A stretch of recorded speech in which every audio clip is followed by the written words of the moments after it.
Lindisfarne is one of the most important centers of early English Christianity. Christian continuity after the Viking attack is shown by the religious sculpture from the 9th and 10th centuries, including the Domesday grave marker, where two figures are kneeling at the foot of a cross under a sun and moon, with a troop of 7 Viking warriors on the other side. In Norman times, a new monastery was built on Lindisfarne, and around this time Holy Island became its alternative name. The ruins now visible are those of a 12th century priory which claim direct descent from the early Anglo-Saxon monastery. The Bishop William of St. Calais actually handed Lindisfarne to Benedictine monks. The monks rebuilt the monastic house in 1093. The priory church was built by about 1150.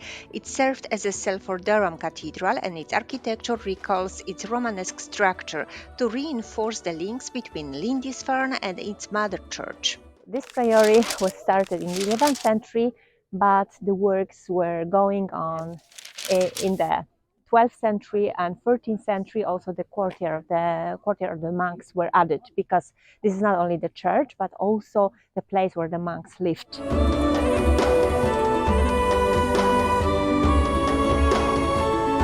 Just before we go inside, this is the 13th century parish church dedicated to St. Mary, and it's very important because it's aligned back to back with the entrance to the priory, and this is possibly the same line that was used by the Anglo-Saxons. So you have to remember that this priory was built on site, the Anglo-Saxon priory, which was devastated by the Vikings in the 8th century, so 793. Okay, so this is the parish church, and this is possibly the same alignment that existed in the Anglo-Saxon times. So we are coming inside the priory. It was built first in the so-called Romanesque style, which was typical of Norman architecture, brought here from the continent by the Normans. So the whole work started in the east, so the presbytery, and usually for all the cathedrals, the works started in the east before they moved to the west. So this is western part because it's the entrance. And we've got the chevron, or the zigzag was typical of the Norman architecture. So this is the entrance, and all this west work, there were two turrets flanking the entrance, but they disappeared. And now we are going to the east. Between the priory and the parish church, there is also a large stone socket base for a monumental cross. This may be of Anglo-Saxon date and in its original position. The associated monastic buildings were modified in the later Middle Ages in response to the changing needs and numbers of the monks. The prosperity of the monastic community was based on its ability to attract pilgrims to the shrine. It was successful on Lindisfarne due to an ongoing cult of Saint Cuthbert'c. Despite the insecurities caused by border warfare with Scotland, life at Lindisfarne was comfortable for the monks who remained. Extensive building work gave the community more privacy than before and suggests that the monks were looked after by many servants. The Benedictine lifestyle was so different from the eremitic traditions of the Celtic Church and so Eastern and Egyptian monks, who lived like hermits but were part of monastic communities, rather than living communally, which was the norm in Western monasticism.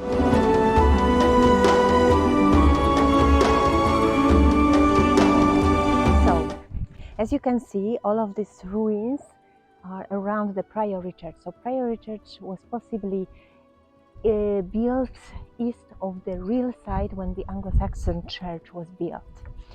And we can see in the presbytery there is also, this is the Anglo-Saxon place where the wall was. You can see that? The circle, it was the Anglo-Saxon wall. So this means that this was the site where the original priory was built. It was built partly of wood and partly of stone, because many Anglo-Saxon buildings were made of wood, but not entirely. There were some also stone parts implemented to it, for sure. And there were like Roman-style churches in here, built in the Anglo-Saxon times as well. So the priory was started from the east. So this is a presbytery. Let's go there. So eastern part is the most important because it's the Holy of Holies, and the layout of the whole church, cathedrals, not only here but elsewhere, is on the plan of a Latin cross. So we've got two arms, the beam of the cross here, and this is called transept, and here is the nave, and the western part is over there. And very important is to pay attention to this rainbow arch. So this is the only remaining part of the very high crossed vaulting, so the ceiling of the priory church.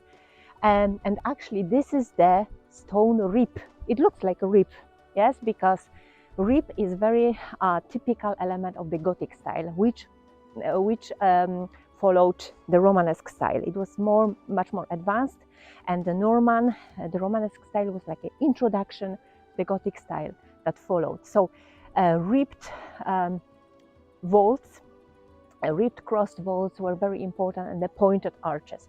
So this is the remain of this crossing above the transept. So the arms of the cross met under this rainbow arch at that time. Okay, and this is the remain after the great tower on the transept collapsed at the end of the 18th century. Saint Cuthbert'c grave tomb was there, over there when there is a cross. There were excavations. I just heard that there were excavations, and there are still excavations every year taken. So they are still finding new elements of the Anglo-Saxon original temple. These are only remains, and there is also a museum that you can visit to see marker graves, because even though the community of Saint Cuthbert left this site because they were running away from the Vikings, still Christians lived on the island, because the grave markers come from late 8th century till 10th century, and then of course the Normans came in the 11th and they built this priory. In the 16th century, Henry VIII ran the dissolution of the monasteries, but this priory was not dismantled for defensive reasons. Yet before, during the 13th century, it was fortified because of the war with Scotland. So Scotland got war with England because they were losing independence. So Edward I started a regular war against Scotland in, I think it was in 1297. So at the end of the 13th century, and during the 14th century, the whole priory was fortified as a castle, as a citadel. So what was added were battlements and, of course, cross-shaped arrow loops, as much in other fortifications. What is more, the outer courtyard is also preserved here, and perimeter walls, so walls around. So you can see this perimeter walls, these are around the priory. And I like the stone, this like pinkish stone is amazing here. In the 13th and 14th century, Benedictine monks were obliged to fortify the priory of Lindisfarne. The southern end of the hall was protected by a substantial fortified gateway with a defended entrance or barbican projecting into the outer court. The gateway enabled the gatekeeper to control access to the hall and inner courtyard and to defend it if the outer courtyard came under attack. The 14th century fortifications enabled the outer courtyard to function much like the outer bailey of a castle, protecting the core buildings within. Fortification was very important for this island, and in the 1550 there is also a castle added. It was only attacked once, but yet it is a very prominent landmark of Lindisfarne. The early monastery of Lindisfarne had become the center of Saint Cuthbert's cult. He died in 687 and was buried in a stone coffin inside the main church. After 11 years, his tomb was reopened. It was in 698, and it turned out that his body had not decayed. It was fresh. So they found out that he was really a holy man, and they made special coffin for him. It was made of oak wood, so very light wooden box, beautifully carved with carvings representing Christ in majesty, with 4 evangelists, with 12 apostles, Saint Virgin and Christ Child group, and 7 archangels. And archangels actually played very important role, not only in Northumbrian culture, but also in the Celtic church culture. And possibly this tradition originated in Egypt, came to Ireland, and then was borrowed by Northumbrian Celtic Christian tradition.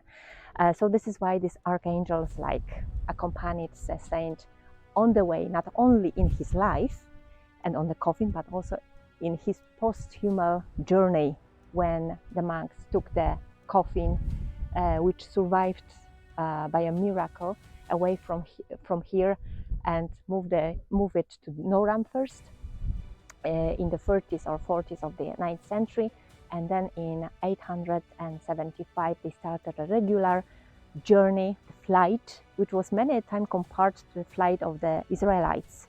So Saint Cuthbert, or more or less his body, was compared to Moses, and they were looking like the Israelites for their promised land, which was found finally in Durham.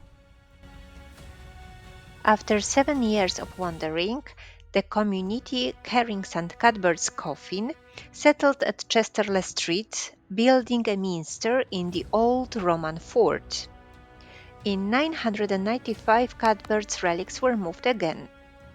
They were eventually enshrined at Durham, previously Dunholm. Monks from Durham carried their saint back to Lindisfarne during the harrowing of the north.